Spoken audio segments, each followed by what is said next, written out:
Vamos abrir as nossas Bíblias na Epístola aos Efésios. Efésios capítulo 1,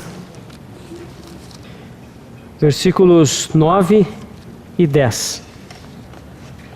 Desvendando-nos o mistério da sua vontade, segundo o seu beneplácito que propusera em Cristo, de fazer convergir nele, na dispensação da plenitude dos tempos, todas as coisas, tanto as do céu como as da terra. Epístola aos Colossenses, pouco adiante, na ordem da Bíblia, Colossenses capítulo 1, do versículo 13 ao 20. Ele nos libertou do império das trevas e nos transportou para o reino do Filho do seu amor, no qual temos a redenção, a remissão dos pecados. Este é a imagem do Deus invisível, o primogênito de toda a criação, pois nele foram criadas todas as coisas, nos céus e sobre a terra, as visíveis e as invisíveis, sejam tronos, sejam soberanias, quer principados, quer potestades. Tudo foi criado por meio dele e para ele. Ele é antes de todas as coisas. Nele tudo subsiste. Ele é a cabeça do corpo, da igreja. Ele é o princípio, o primogênito de entre os mortos, para em todas as coisas ter a primazia. Porque aprouve a Deus que nele residisse toda a plenitude. E que, havendo feito a paz pelo sangue da sua cruz, por meio dele, reconciliasse consigo mesmo todas as coisas, quer sobre a terra, quer nos céus. E voltando para o capítulo 1 de Efésios, versículos 22 e 23. Efésios 1, 22 e 23. E pôs todas as coisas debaixo dos seus pés, e para ser o cabeça sobre todas as coisas, o deu à igreja, a qual é o seu corpo, a plenitude daquele que a tudo enche, em todas as coisas. Vamos ter uma palavra de oração. Bendito Senhor, nós te adoramos, porque tu nos chamaste das trevas onde nós estávamos para a tua luz. Obrigado, Senhor, porque estamos aqui como família tua, filhos teus, a família que tu formaste por causa do teu amor. Senhor, agora queremos ouvir-te e pedimos, fala conosco, Senhor. Tem misericórdia de nós. Olha para o teu amado filho. Olha para o desejo dele. Olha para o teu próprio propósito de que ele encha tudo em todas as coisas. E vem falar conosco. Que o Espírito Santo possa revelar, ó Pai, teu Filho, a todos nós, de uma forma viva e nova, que venha impactar os nossos corações e nos cativar para Ele, ó Pai. Nós oramos no nome do nosso Senhor Jesus. Amém. Nós estamos aqui reunidos em torno deste tema, Cristo, centro de convergência de todas as coisas. Existe, segundo esse versículo, existe um movimento que é um movimento centrípeto. É uma força centrípeta, ela converge para o centro na história do universo. E Paulo aqui nos fala a respeito disso. Que há um mistério na vontade de Deus. É um segredo, como nós já falamos, irmãos. Um segredo que está no coração de Deus. Não é um mistério no sentido que seja uma coisa misteriosa, uma coisa enigmática, que só os iniciados, através de diversos estágios, vão abrir com chaves as diferentes portas. Mas é de fato um segredo que está no coração de Deus. Deus quer revelar. E na verdade, só Ele pode revelar. Se Deus não revelar esse segredo, ele permanece para nós um mistério, um enigma. Mas a notícia mais maravilhosa é que Deus deseja revelar esse segredo. Esse segredo de Deus, ele está ligado a um propósito, segundo o seu beneplácito que propuser em Cristo, segundo o seu bondoso prazer que propuser em Cristo. Deus propôs algo no seu Filho,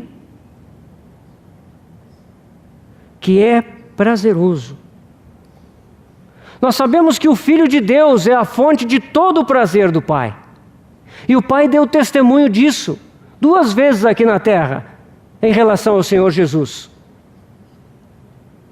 O Pai declarou no seu batismo e no Monte da Transfiguração, ao final do seu ministério terreno, o Pai disse: este é o meu Filho amado, em quem me comprazo, em quem tenho prazer. Deus tem prazer no seu Filho. E Ele, no seu Filho, tem um propósito de prazer para Ele, que Ele estende para a sua criação, para todos nós. Ele deseja ter prazer em nós, por meio do seu Filho. Esse prazer é que tudo venha a convergir nele, na dispensação da plenitude dos tempos. Todas as coisas.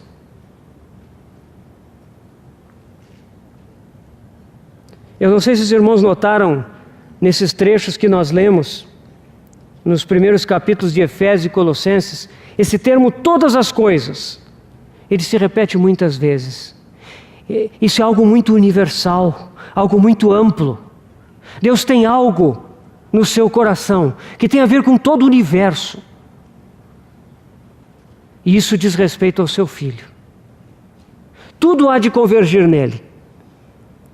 Algumas versões falam em reunir, concentrar todas as coisas em Cristo. Outras falam em trazer unidade, coesão a todas as coisas em Cristo. Outras falam em tornar a congregar todas as coisas sob um cabeça, Cristo. A tradução que eu li, Almeida Revista Atualizada, ela fala em convergir todas as coisas em Cristo. Todas estão corretas. Todas tentam, nos limites da linguagem humana, das línguas nas quais a Bíblia é traduzida, tentam expressar esse propósito grandioso que rege a ação de Deus. Concentrar tudo no seu Filho, fazer tudo convergir nele, reunir tudo nele. Que ele seja tudo em todas as coisas. Meus irmãos, isso não é uma forma de panteísmo. Isso não quer dizer que ao final Deus vai pegar tudo que existe e vai colocar em Cristo. Que Ele vai, como um Deus tão bondoso, que Ele não vai levar em consideração nada que foi feito de errado, Ele vai simplesmente ao final da história juntar tudo em Cristo. Não. Não é isso. Deus está hoje movendo a história do universo para que o seu Filho seja tudo em todos. E aquilo que não é do seu Filho será rejeitado, será julgado. Mas Ele prepara, através do desenvolver da história do universo, Ele prepara esse momento em que Cristo será tudo em todos. Isso é um processo. E esse trecho, ele é um trecho que expressa uma dinâmica, fazer convergir. É algo que está em... Esse processo, irmãos, está acontecendo. No entanto, se nós olharmos para o mundo ao nosso redor, será que nós podemos crer que isso está acontecendo mesmo? Nós olhamos cada vez mais notícias de corrupção, notícias de violência, notícias de injustiça. Cada vez mais nós vemos as pessoas preocupadas consigo mesmo, vivendo vidas egoístas, hedonistas, buscando o seu prazer acima de tudo, suas vantagens. Cada vez nós vemos mais hostilidade contra tudo que diz respeito a Deus, ao seu Filho Jesus Cristo, à sua palavra eterna. Nós vemos o conceito de família sendo sistematicamente destruído. Nós vemos um liberalismo sexual imperando no meio da nossa sociedade, um consumismo exagerado. Nós vemos que até mesmo os gêneros que Deus estabeleceu, homem e mulher, macho e fêmea, até isso está sendo desafiado. E nós, quando vemos tudo isso, nos perguntamos: será que todas as coisas estão convergindo em Cristo? Meus irmãos, é um segredo. Quando esse segredo é revelado, os nossos olhos são abertos e nós começamos a ver que Deus está fazendo isso. Hoje, agora, Deus está fazendo isso.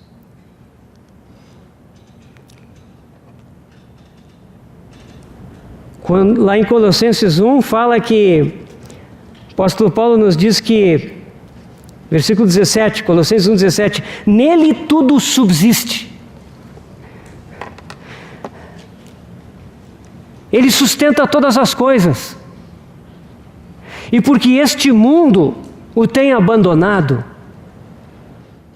esse mundo está desmoronando. Olha para o meio ambiente. Olha para as catástrofes que têm acontecido. Isso é o que nós vemos externamente. Mas Deus está preparando. Deus está reunindo o que é seu. Deus está se movendo para que tudo venha a convergir em Cristo Jesus. Os nossos olhos precisam ser abertos, meus irmãos. Se os nossos olhos não forem abertos, nós vamos ver aquilo que a mídia desse mundo nos diz. A mídia desse mundo, ela pinta uma situação cada vez pior, porque ela está alinhada com o propósito de entronizar aquele que é contra Cristo, anticristo. Mas os nossos olhos, como filhos de Deus, como igreja de Deus, precisam ser abertos para nós vermos que Deus, por meio do seu Espírito, está fazendo hoje, agora, todas as coisas convergirem no seu Filho. Que Ele possa abrir os nossos olhos para ver isso.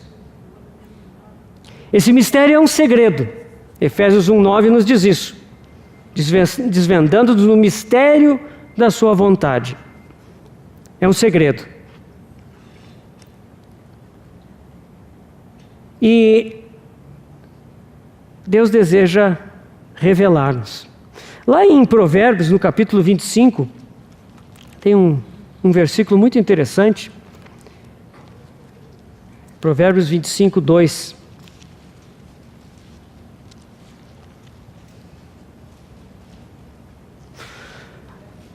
A glória de Deus é encobrir as coisas, mas a glória dos reis é esquadrinhá-las.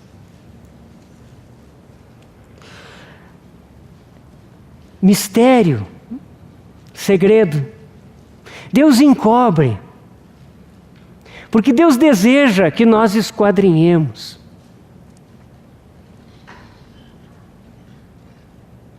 Quando o Senhor Jesus começou a ensinar por meio de parábolas, os seus discípulos vieram perguntar para ele, por que ele ensinava por meio de parábolas?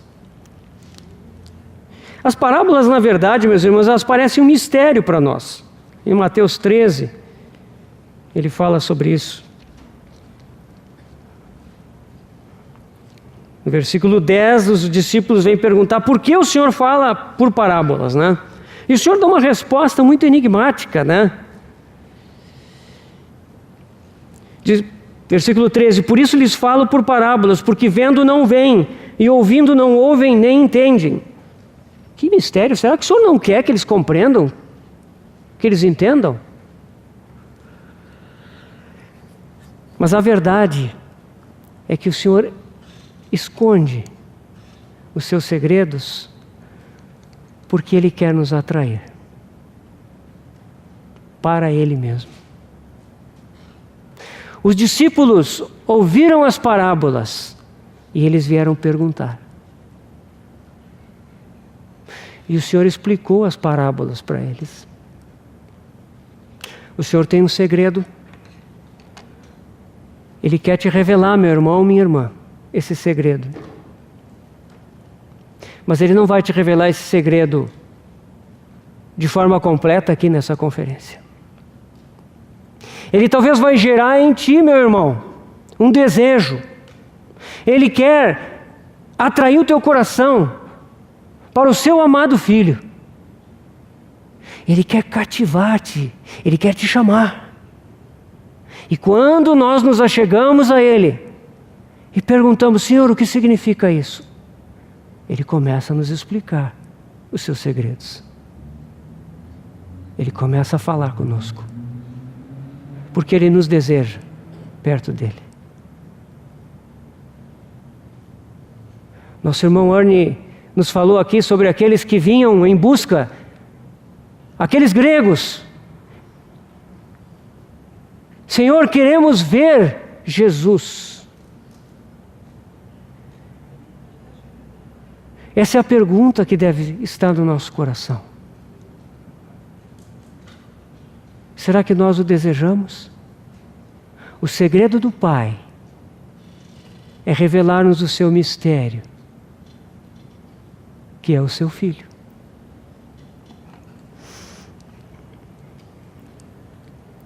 Se nós tivermos, irmãos, os nossos olhos abertos, nós vamos ser emancipados da confusão dos dias em que nós vivemos.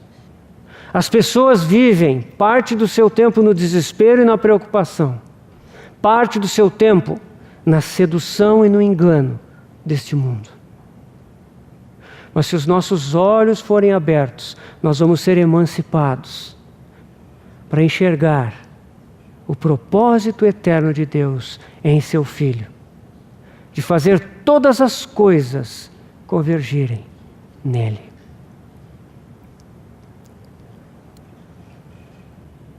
Esse diagrama aqui, meus irmãos, ele fala sobre o texto de Colossenses que nós lemos. Nele foram criadas todas as coisas. Nele, Colossenses 1,16, nele foram criadas todas as coisas, nos céus e sobre a terra, as visíveis e as invisíveis, sejam tronos, sejam soberanias, quer principados, quer potestades.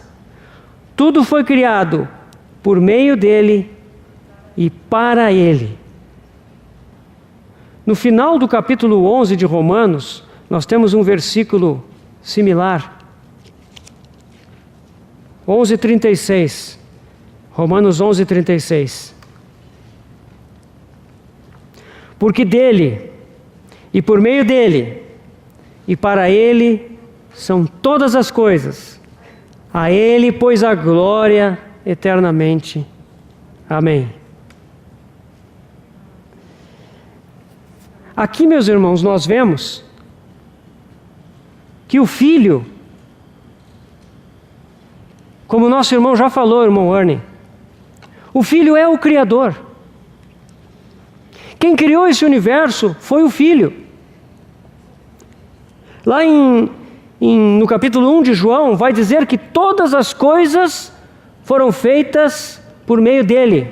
E ali está falando do Verbo, está falando do Filho, o Verbo eterno. Ele criou todas as coisas. Hebreus 1, versículos que já foram lidos, que o Senhor tem trazido para nós. Hebreus 1,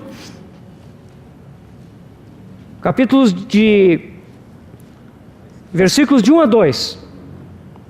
Havendo Deus outrora falado muitas vezes e de muitas maneiras aos pais, pelos profetas, nestes últimos dias nos falou no Filho,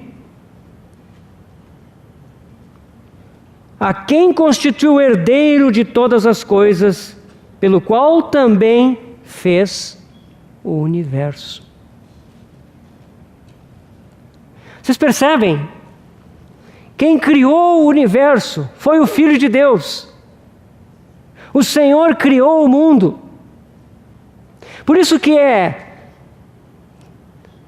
dele. Dele são todas as coisas. Por isso que esse diagrama aqui, ele ilustra esse primeiro momento. O universo foi criado não somente por Cristo, Ele é o Criador, pelo qual fez o universo, diz Hebreus 1:2. Mas Colossenses nos diz, nele foram criadas todas as coisas. Não parece que tem um erro aí? Como nele? Exatamente, irmãos. Porque o universo todo foi criado nele, ou seja, quando o universo foi criado, isso foi uma expressão da sua própria pessoa, da sua própria natureza, do seu caráter. O universo foi criado nele, em Cristo. O Espírito de Cristo, o caráter de Cristo, é a marca deste universo. Mas tudo não é somente dele e nele, é por meio dele também. E é nesse ponto que a segunda etapa do programa está. As coisas estão todas convergindo em Cristo. Elas foram criadas a partir dele, como expressão dele mesmo. Mas essas coisas, elas não estão convergindo de volta unicamente por causa do pecado. Sim, o pecado aconteceu. Mas hoje, irmãos, eu gostaria de enfatizar a questão de que Deus tem um propósito eterno anterior à queda. Um propósito para o seu amado Filho. E nesse propósito, tudo foi criado nele. Mas tudo foi criado com um potencial para crescer, para amadurecer, para se desenvolver. E essa é a segunda etapa. Tudo há de convergir nele. O homem foi criado ao sexto dia da criação. O homem foi criado perfeito no sentido de que não havia nada de errado com ele e de que ele possuía todos os elementos necessários para andar no caminho do propósito de Deus. Mas o homem não era perfeito no sentido do seu desenvolvimento como criatura. Ele haveria de crescer, de caminhar com Deus, de receber em si a vida de Deus. E o propósito de Deus, então, era que dessa forma, tudo viesse a convergir em Cristo. Para que ao final, então, tudo de fato estivesse concentrado nele, para ele. E nós sabemos que esse é o propósito final. Cristo, tudo em todos. Cristo, tudo em todas as coisas. Meus irmãos, quando nós falamos disso, nós precisamos entender esse propósito maravilhoso. O Pai ama tanto o seu Filho. O Pai tem um amor tão grande que Ele deseja que o seu Filho seja tudo em todas as coisas. E por isso o universo é criado. O universo não é criado por nenhuma necessidade, como se Deus precisasse de alguma coisa. Meus irmãos, Deus Pai, Deus Filho, Deus Espírito Santo existiam por toda a eternidade passada. E eles não têm necessidade alguma de nada. Eles não precisam de nada. Deus é completo em si, é pleno em si. Mas por causa do seu grande amor, por causa do tremendo amor que existe na Trindade, esse amor se derramou de tal forma que Ele precisou de objetos para que Ele fosse recebido. O Pai desejou dar ao seu Filho o universo, a criação, para que em seres livres esse amor pudesse ser voluntariamente recebido e viesse a crescer. E assim o seu Filho adquirisse uma esposa, uma companheira para toda a eternidade. Esse é o propósito do Pai para o seu Filho.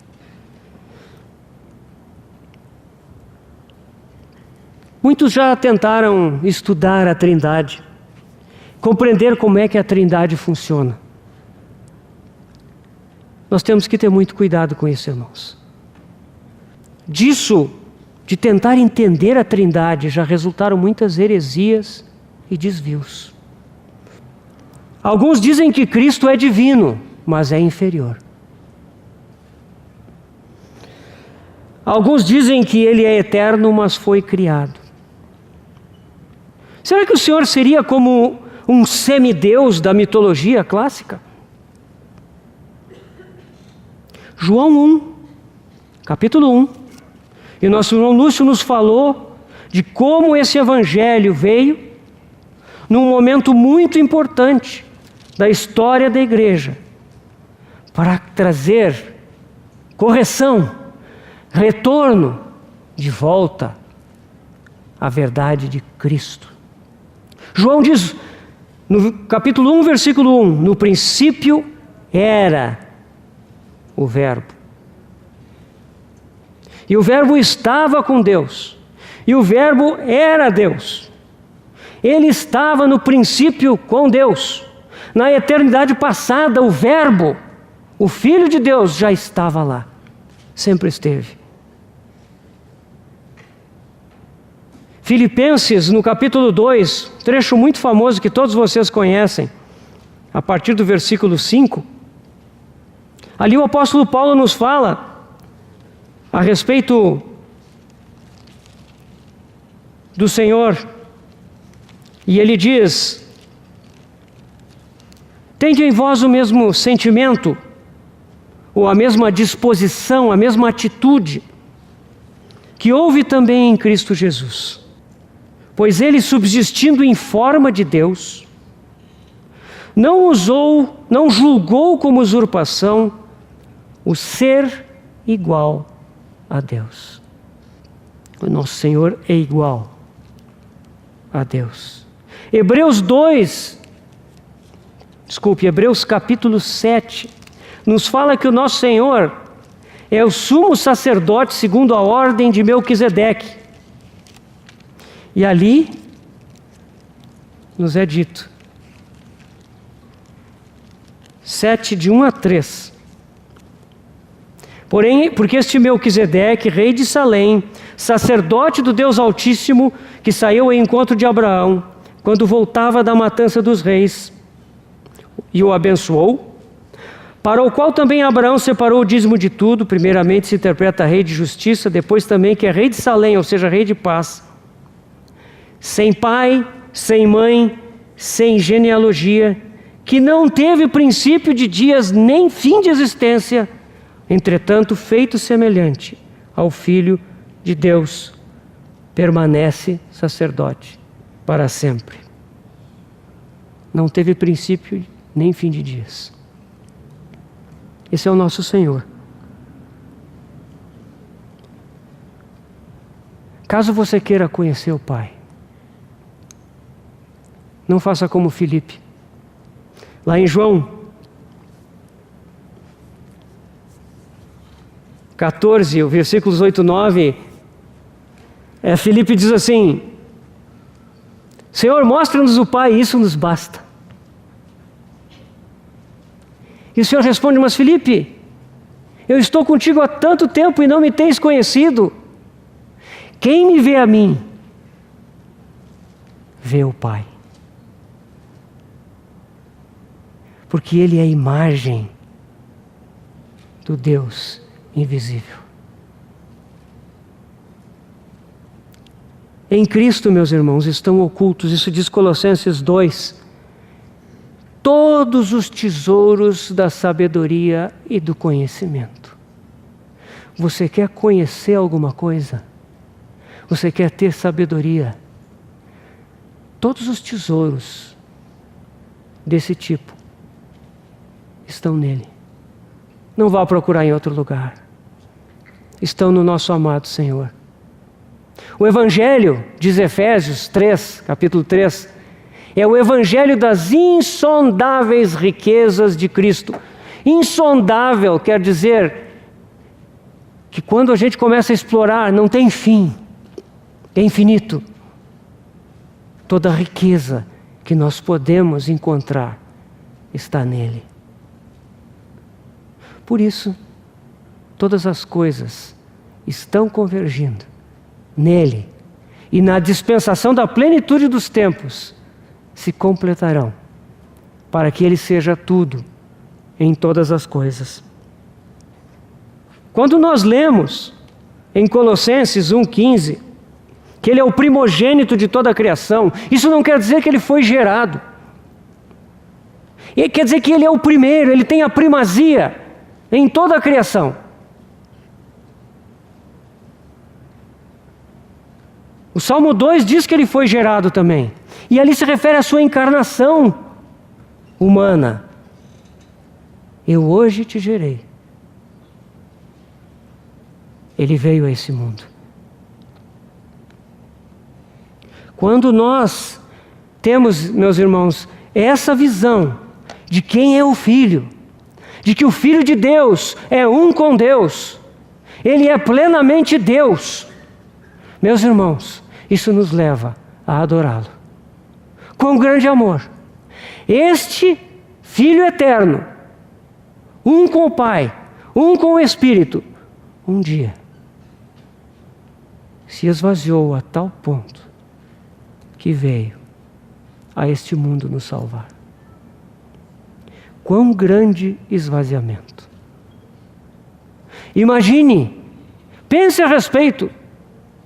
Deus, o Deus Filho, vindo a esse mundo e assumindo um corpo como o nosso. Isso é algo maravilhoso demais para nós, meus irmãos. Filipenses 2 fala que ele estava na forma de Deus e tomou a forma de servo. Ele se fez escravo de amor do Pai, por amor de nós. Ele não se esvaziou da sua divindade, jamais poderia, mas ele se esvaziou das prerrogativas da sua divindade, da sua glória, da sua majestade, da sua onipotência, da sua onipresença. E Ele se fez homem, se esvaziou para nos salvar. Quando nós pensamos nisso, meus irmãos, nós só podemos adorar. Adorar ao nosso amado Senhor, que se fez homem por amor de nós. Quão grande esvaziamento. Vamos ler em Provérbios 8, capítulo 8 de Provérbios. Aqui tem um trecho muito interessante no livro de Provérbios, que fala sobre a sabedoria. Vamos ler esse trecho do versículo 22 ao 31. Provérbios 8, 22 a 31. O Senhor me possuía no início da sua obra, antes das suas obras mais antigas. Desde a eternidade fui estabelecida, desde o princípio, antes do começo da terra. Antes de haver abismos, eu nasci, ou eu fui trazida. E antes ainda de haver fontes carregadas de águas, antes que os montes fossem firmados, antes de haver outeiros, eu nasci. Ainda Ele não tinha feito a terra, nem as amplidões, nem sequer o princípio do pó do mundo. Quando Ele preparava os céus, aí estava eu. Quando traçava o horizonte sobre a face do abismo, quando firmava as nuvens de cima, quando estabelecia as fontes do abismo, quando fixava ao mar o seu limite, para que as águas não traspassassem os seus limites, quando compunha os fundamentos da terra. Então, eu estava com Ele e era o seu arquiteto. Dia após dia eu era as suas delícias, folgando perante Ele em todo o tempo, regozijando-me no seu mundo habitável e achando as minhas delícias com os filhos dos homens. Quem é essa sabedoria? Essa sabedoria é uma pessoa. Essa pessoa, ela foi, aqui a nossa versão diz, eu nasci. O original pode ser traduzido, foi trazido. Nesse momento, o Senhor foi chamado, o Filho de Deus foi chamado para uma tarefa: criar todas as coisas conforme a vontade do seu Pai. E Ele estabeleceu tudo. Ele era o seu arquiteto ou o seu mestre construtor. O que quer dizer esse termo? Que Ele não só, Ele interpretava a vontade do Pai, e Ele executava a vontade do Pai. Eu sou arquiteto. E um arquiteto, ele tem que entender o que o cliente deseja. E ele tem que traduzir aquilo de forma que o cliente fique muito satisfeito. Ele tem que superar em muito as expectativas do seu cliente. Senão o seu cliente não o contrataria. Aqui o Filho, ele interpreta de forma perfeita o desejo do coração do Pai. E ele cria o universo segundo a vontade do Pai. Mas é algo maravilhoso, porque o Pai expressa o seu desejo para o Filho, que é de que o Filho crie esse universo para si mesmo, para que Ele próprio, o Filho, venha depois a enchê-lo com a sua própria pessoa e encontre nesse universo a sua companheira. O homem, como peça central da sua criação, será sua companheira, a noiva eterna. Esse é o desejo que ocorre no coração da Trindade. E assim o nosso mundo foi criado.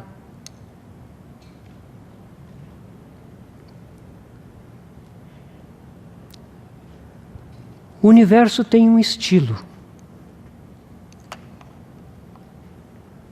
O universo foi criado nele. O universo tem um estilo. Que estilo é esse? Qual é o teu estilo, meu irmão, minha irmã? Talvez seja uma pergunta para os mais jovens, né? Mais apropriada. Qual é o teu estilo? Hoje em dia tem uma moda, né? As pessoas usam roupas rasgadas. E antigamente, né?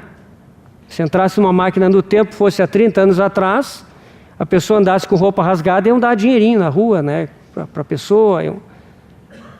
Hoje em dia, a roupa rasgada é moda, é estilo. Ela é alusão a uma coisa. A gente sabe que essas roupas rasgadas que as pessoas compram por um bom preço nas lojas, elas não são que nem as roupas rasgadas dos mendigos, né? Porque elas só estão rasgadas naqueles lugares que dá para rasgar, né? Elas não são sujas e fedorentas que nem a roupa dos mendigos. Ninguém faria isso. Então, isso é um estilo.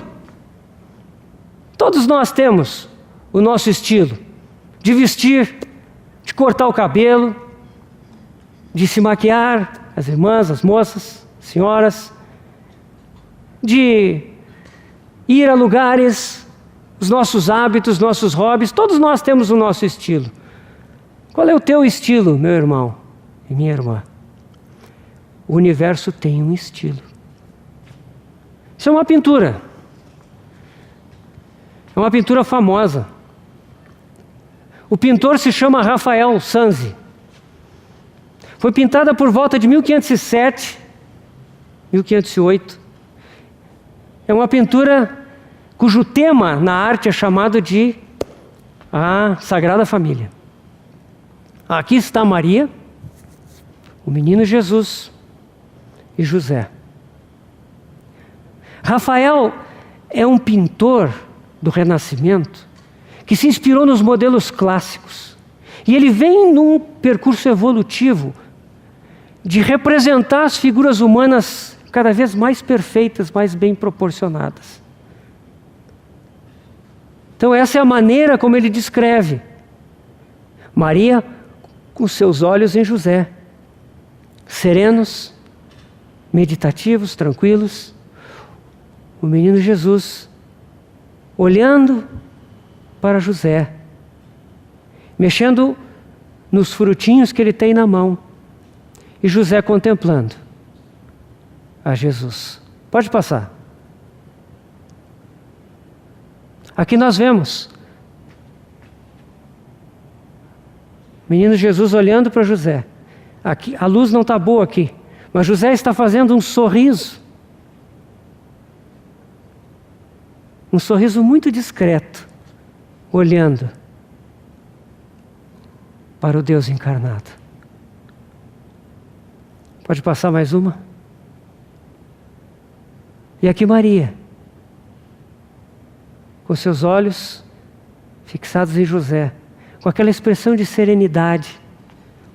A pintura de Rafael é sempre serena, é sempre com tons mais pastéis, ela expressa tranquilidade, paz. Pode passar outra imagem. Essa é a mesma Sagrada Família, mais ou menos na mesma época. Talvez tenha um ano de diferença essa pintura, mas quem é o autor dela? Michelangelo. Michelangelo tem outro estilo de pintar. Michelangelo usa cores vibrantes, usa movimentos mais dramáticos, usa mais o claro e escuro, a expressão da luz. Mas a sua pintura, ela tem muito mais drama do que paz. A gente nota os contornos do braço de Maria, do braço de Jesus, que eles estão claramente contrastados contra o fundo. As próprias roupas com as suas dobras, elas se expressam pelo efeito de luz de forma muito clara. Pode passar. Aqui, a figura do menino Jesus. José olha para ele. José é sempre mais velho. Nós sabemos que José, quando o Senhor Jesus começa o seu ministério, ele não aparece mais, né? E a suspeita de muitos estudiosos é que ele era mais velho do que Maria e tenha falecido antes. Pode passar a próxima. E aqui o olhar de Maria, fitando a Jesus, que está por trás dela. Pode apagar. Isso é estilo. Estilo de dois pintores. Se você for olhar a biografia deles, você vai perceber. Michelangelo, um homem perturbado, um homem cheio de emoções, irascível, incapaz de se relacionar direito com qualquer outra pessoa. E a sua pintura expressa esse drama. Rafael, que morreu muito cedo, com 38 anos, mas sempre foi um homem quieto, tranquilo. E eles expressam a sua pessoa na sua pintura. Meus irmãos, esse universo, ele tem um estilo. Esse universo é uma obra autoral. Existe um autor, alguém fez esse mundo e colocou a sua marca nele. O Filho de Deus criou esse universo nele mesmo, como expressão da sua própria pessoa, do seu caráter. Meus irmãos, vamos olhar o Salmo 19. Esse salmo fala dos dois espelhos de Deus, onde nós podemos enxergar Deus. A primeira parte desse salmo fala do universo criado. E a segunda parte fala da palavra eterna. Salmo 19, versículos de 1 a 6. Os céus proclamam a glória de Deus, e o firmamento anuncia as obras das suas mãos. Um dia discursa outro dia, e uma noite revela conhecimento outra noite. Não há linguagem, não há palavras, e deles não se ouve nenhum som. No entanto, por toda a terra se faz ouvir a sua voz, e as suas palavras até aos confins do mundo. Aí pôs uma tenda para o sol, o qual, como noivo que sai dos seus aposentos, se regozija como herói a percorrer o seu caminho. Principia numa extremidade dos céus, e até a outra vai o seu percurso, e nada refoge ao seu calor. Os céus proclamam a glória de Deus, e o firmamento anuncia as obras das suas mãos. Esse mundo testifica do seu autor. O mundo é uma obra autoral, e nesse mundo nós encontramos ao nosso Deus em Cristo Jesus. Meus irmãos, Jó, nós sabemos que Jó é um livro muito interessante, porque Jó começa com aquele seu grande problema, os seus amigos que fazem discursos tentando explicar a situação de Jó, e Jó se justifica, e Jó expressa o desejo do seu coração, de conhecer o seu Redentor, de haver um mediador. Aí vem Eliú, mas depois de Eliú, quem fala é Deus. Deus se revela no meio de um redemoinho. Não é interessante nós pensarmos? Deus vai falar com Jó agora. Antes foram os amigos de Jó, depois veio Eliú, mas agora o próprio Deus vai falar. O que será que Deus vai dizer? Deus vai se revelar a Jó. Como Deus vai se revelar? De que forma Ele vai se mostrar para Jó? Ele fala da sua criação.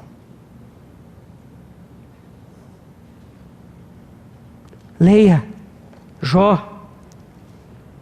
Nós não precisamos ir ler agora. Capítulos 38 a 41. Deus fala das estrelas. Deus fala da atmosfera. Deus fala do firmamento, dos ventos, do cabrito montês. No capítulo 40, Deus dedica espaço para falar do hipopótamo e explicar o hipopótamo. No capítulo 41 ele fala do crocodilo.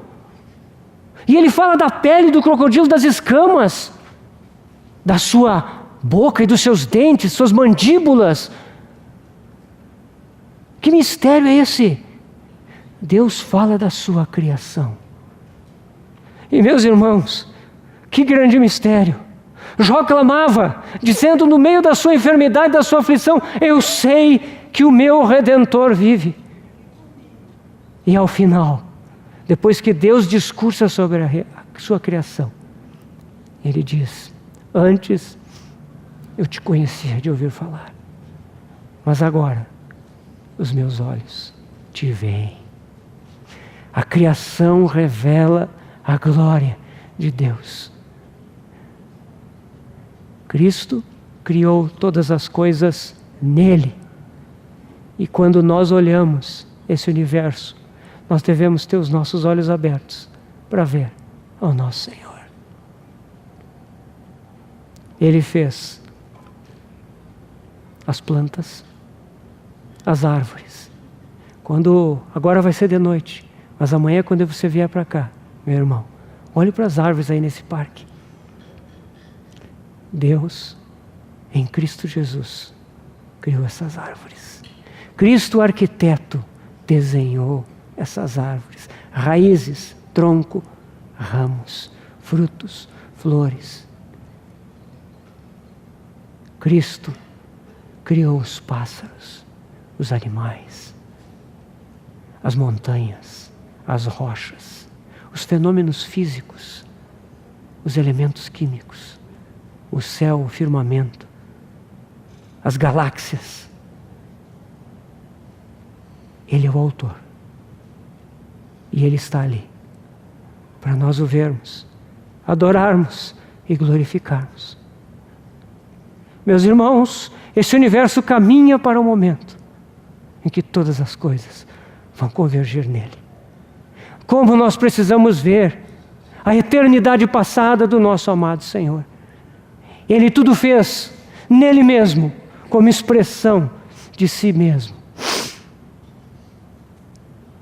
Hoje em dia muitos de nós vivem no meio das cidades, do concreto.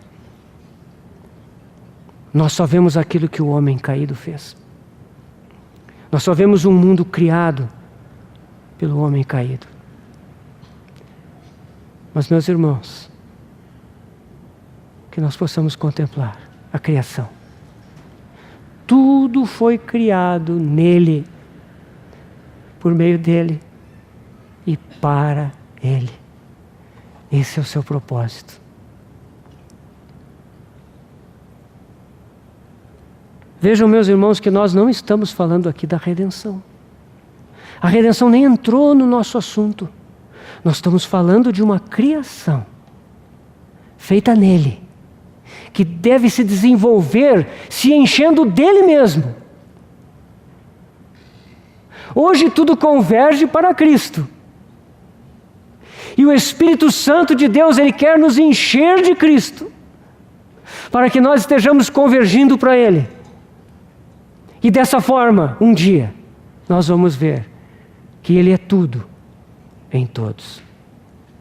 Esse é o propósito de amor do Pai para com seu Filho e para com cada um de nós, que fomos criados para a satisfação do seu Filho e para a glória do Pai.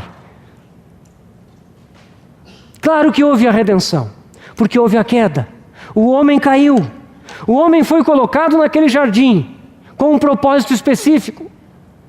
A terra havia sido arruinada pela queda do arcanjo. E agora Deus então coloca o homem nesta terra para restaurar e resgatar a terra ao seu propósito.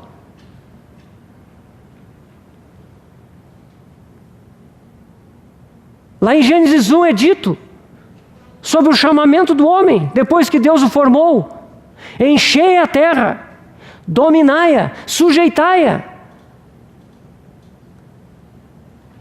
O homem deveria fazer isso. O homem foi chamado para isso. No jardim foi colocada a árvore da vida. A vida de Cristo estava lá. O homem deveria comer. E a vida de Cristo no homem seria o instrumento pelo qual o homem cresceria, se multiplicaria, encheria a terra, estenderia o jardim do Éden por toda a terra. E quem sabe depois o universo todo, não sabemos, irmãos, mas o propósito de Deus sempre foi esse. Houve a queda, terrível. Será que o propósito de Deus mudou? Não. A redenção foi introduzida. Que maravilhosa redenção! Sem dúvida, meus irmãos, a redenção é algo maravilhoso. É algo muito precioso. Mas porque nós achamos tão precioso, porque nós precisamos tanto dessa redenção, nós podemos esquecer que ela não é o propósito final de Deus. Nosso irmão Arne já reforçou isso. A redenção é um meio de nos levar de volta àquele ponto aonde o homem caiu. É um meio de restaurar a posição do homem no programa de Deus. E hoje nós somos chamados, meus irmãos, cada um de nós é chamado novamente a sujeitar a terra, dominá-la. Hoje nós fazemos isso espiritualmente, nessa dispensação. Nós somos chamados a fazê-lo, a viver para o reino de Deus, a conquistar para o reino de Deus, a sujeitar todas as coisas para o reino de Deus. Você percebe, meu irmão, minha irmã? Nós não somos chamados apenas para sermos perdoados dos nossos pecados, para termos garantida a nossa vida eterna, não iremos para o inferno. Meus irmãos, isso é glorioso, isso é muito grande, glória a Deus por isso, mas há muito mais. E nós somos chamados para isso, para ver que há um propósito eterno, um propósito para o universo todo, oculto em Deus, relacionado ao seu Filho, Jesus Cristo. Que Ele seja tudo, em todas as coisas. Voltando a Colossenses 1,16. Pois nele foram criadas todas as coisas nos céus e sobre a terra, as visíveis e as invisíveis, sejam tronos, sejam soberanias, quer principados, quer potestades. Tudo foi criado por meio dele e para ele. O universo e o homem foram criados para serem enchidos progressivamente por Cristo, até que Ele seja tudo em todos. Vocês entendem isso, irmãos? Se não tivesse havido queda, o homem teria seguido o seu caminho com Deus, sendo enchido com a vida de Deus de uma forma cada vez mais madura e crescente, até que Ele fosse tudo, em todas as coisas, pelo universo todo. E é esse propósito que continua em curso. Deus continua movendo esse universo nessa direção. Será que nós podemos ver isso?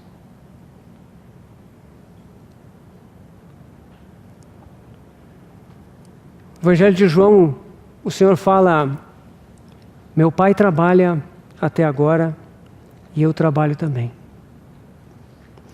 O nosso Senhor jamais deixou de trabalhar junto com o nosso Pai, pelo propósito eterno dele. Ele está fazendo isso hoje. Será que nós enxergamos isso, irmãos? Será que isso impacta o nosso coração? Será que isso muda o curso do nosso andar?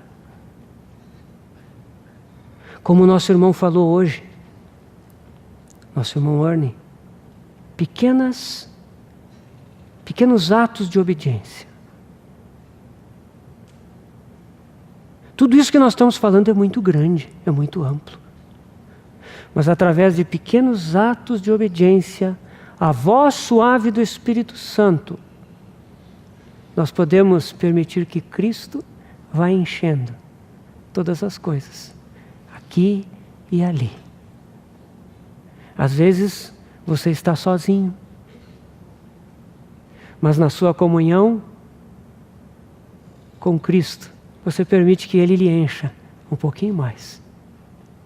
Às vezes você está na sua casa com a sua família e coisas acontecem, mas de alguma forma o Espírito Santo te capacita a trazer Cristo, para que Ele encha aquela situação. Às vezes você está no trabalho e a oportunidade acontece. Às vezes é só uma oração. Às vezes é uma oração em secreto. Nem dá para sair para um lugar e orar. Mas através dessas pequenas ações, Cristo vai enchendo tudo em todas as coisas. Esse é o propósito de Deus em Cristo Jesus. Será que isso vai acontecer mesmo, irmãos? Será que essas pequenas obediências adiantam alguma coisa? Nós sabemos que sim. No início do livro de Atos, lá no capítulo 1, nós sabemos que acontece o Pentecostes, né? O Pentecostes já é capítulo 2. Mas capítulo 1 de Atos, nós vemos a ascensão do Senhor. Atos 1:11 diz assim: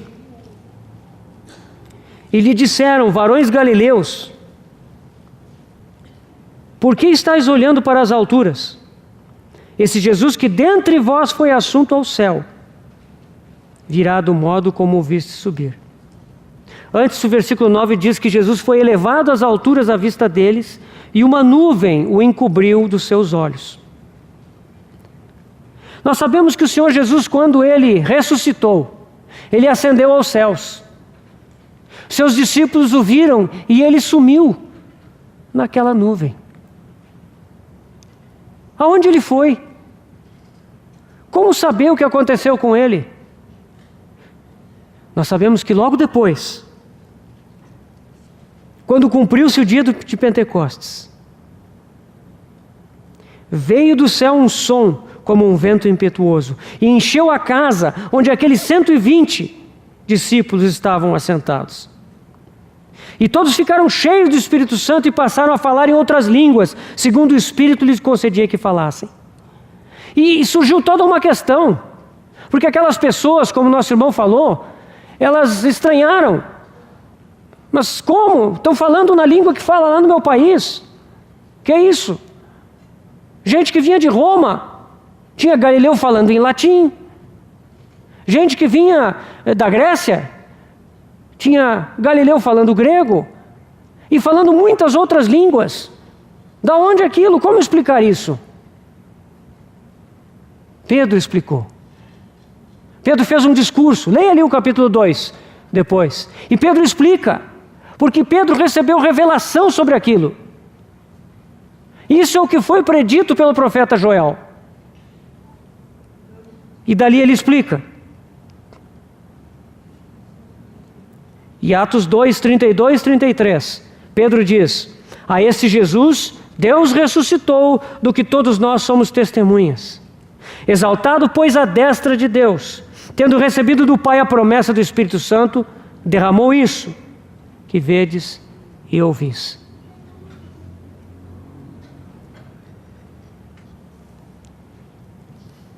O nosso Senhor foi exaltado. Exaltado, pois, à destra de Deus, Meus irmãos, Pedro nos diz o que aconteceu depois que o Senhor Jesus sumiu naquela nuvem. Ele foi exaltado à destra de Deus. Sabemos disso. Nosso Senhor foi exaltado.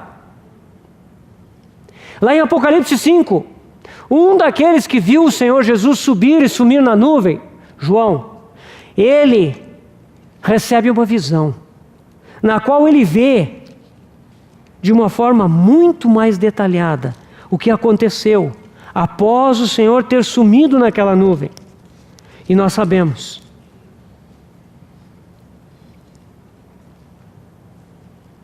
Vi na mão direita daquele que estava sentado no trono um livro, escrito por dentro e por fora, de todo selado com 7 selos. Isso é Apocalipse 5:1. Vi também um anjo forte que proclamava em grande voz: quem é digno de abrir o livro e de lhe desatar os selos? Quem é digno? Ora, nem no céu, nem sobre a terra, nem debaixo da terra, ninguém podia abrir o livro, nem mesmo olhar para ele. Deus fez o universo. E Deus quer dar o universo a alguém que é digno. Antes, agora, por causa da queda, esse universo precisa ser resgatado. Quem é digno? Ninguém é digno. Em todo o céu e toda a terra, ninguém foi achado digno. E eu chorava muito porque ninguém foi achado digno de abrir o livro, nem mesmo de olhar para ele. Esse livro, meus irmãos, nós sabemos, é a escritura do universo. Esse livro é o livro do propósito eterno de Deus. Quem tomar esse livro vai concretizar o propósito de Deus. Qual é o propósito de Deus, meus irmãos? Cristo, tudo em todas as coisas. Que tudo venha convergir nele, que ele seja tudo em todos. Todavia um dos anciãos me disse: não chores, eis que o leão da tribo de Judá, a raiz de Davi, venceu para abrir o livro e os seus 7 selos. Então vi no meio do trono dos 4 seres viventes e entre os anciãos, de pé, um cordeiro, como tendo sido morto. Ele tinha 7 chifres, bem como 7 olhos, que são os 7 Espíritos de Deus enviados por toda a terra. Veio, pois, e tomou o livro da mão direita daquele que estava sentado no trono. E quando tomou o livro, os 4 seres viventes e os 24 anciãos prostraram-se diante do cordeiro, tendo cada um deles uma harpa e taças de ouro cheias de incenso, que são as orações dos santos. E entoavam um novo cântico, dizendo: digno és de tomar o livro e de abrir-lhe os selos, porque foste morto, e com o teu sangue compraste para Deus os que procedem de toda a tribo, língua, povo e nação. E para o nosso Deus os constituíste reino e sacerdotes, e reinarão sobre a terra. E vi e ouvi uma voz de muitos anjos ao redor do trono, dos seres viventes e dos anciãos, de cujo número era de milhões e milhões e milhares de milhares, proclamando em grande voz: digno é o cordeiro que foi morto de receber o poder, e riqueza, e sabedoria, e força, e honra, e glória, e louvor. Então ouvi que toda criatura que há no céu e sobre a terra, debaixo da terra e sobre o mar, e tudo o que neles há, estava dizendo: aquele que está sentado no trono e ao Cordeiro seja o louvor, e a honra, e a glória, e o domínio pelos séculos dos séculos. E os 4 seres viventes respondiam: amém. Também os anciãos prostraram-se e adoraram. Meus irmãos, quando o Senhor Jesus chegou ao trono de Deus, quando o Cordeiro compareceu, o céu inteiro explodiu em louvor e adoração. Toda a realidade celestial adorou. Algo que nunca acontecera antes. Agora, o Filho de Deus, que se fez homem, comparece como Deus e como homem, diante do trono da glória. E o que acontece? Não somente louvor e adoração, Mas no capítulo 6 nós vemos, o livro lhe é entregue, ele toma o livro e os seus 7 selos. E o que ele faz? Ele começa a abrir os selos. Quantos selos ele já abriu? O primeiro selo, alguns autores dizem que é o Evangelho. Outros dizem que é o Anticristo. É um cavalo branco. Nós sabemos que o Senhor desce do céu num cavalo branco, depois em Apocalipse 19. Muitos creem que é o Evangelho. E que por causa do Evangelho vêm os outros selos, que são oposição. Nós não sabemos. Cada um tem a sua interpretação. Eu particularmente creio que é o Evangelho eterno que o Senhor Jesus trouxe a esse mundo. Ele abriu esse selo e o Evangelho se espalhou por toda a terra. Os outros selos foram abertos e nós vemos uma sequência de coisas. Guerras, fome, doenças, até o 5º selo que fala de mártires. Meus irmãos, isso tudo já tem acontecido. A que horas estamos da noite? Eu digo isso, meus irmãos, para que a nossa fé seja encorajada. O nosso Senhor venceu. Ele tomou o livro. Ele tem o comando da história do universo. Ele está abrindo os selos. Ele está completando o propósito de Deus. As coisas estão convergindo em Cristo Jesus. Meus irmãos, que os corações de todos vocês, e o meu também, possam ser encorajados. Para que os nossos olhos vejam. Ele está fazendo isso hoje, agora. Ele nos ama.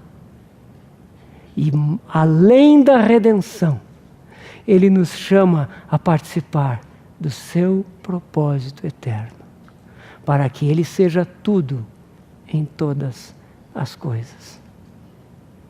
Que nessa semana nós possamos ser encorajados, animados, a ver esse propósito, que antecede a queda, a redenção, mas que está no coração do Pai, no seu desejo para com seu Filho, que levou a nós sermos criados, para que fôssemos enchidos com seu Filho, e Ele fosse glorificado, até aquele dia em que Ele será tudo em todos. Que o Senhor possa nos encorajar, nos animar nesse caminho. Nós ainda vamos falar de Cristo como centro de convergência na vida do cristão, na vida da igreja e no universo todo. Que o Senhor possa nos abençoar e nos conduzir. Vamos orar. Senhor amado, Teu propósito é tão grande, é tão maior do que nós. Mas nós queremos expressar diante de Ti o nosso desejo de não só conhecê-lo, mas de experimentar esse propósito tão maravilhoso, de conhecermos mais e mais o nosso amado Senhor, para sermos cheios dEle. E Senhor, assim como Tu disseste ao Pai, que o Teu prazer estava no Teu Filho, nos dias da Sua carne, Senhor, que pela Tua graça, Tu possa olhar para nós e encontrar satisfação em nós. Não porque nós somos quem somos, mas porque Tu fez o Teu Filho em nós. Ó Senhor, queremos ser tomados por toda a Tua plenitude. Cativa o nosso coração, Senhor.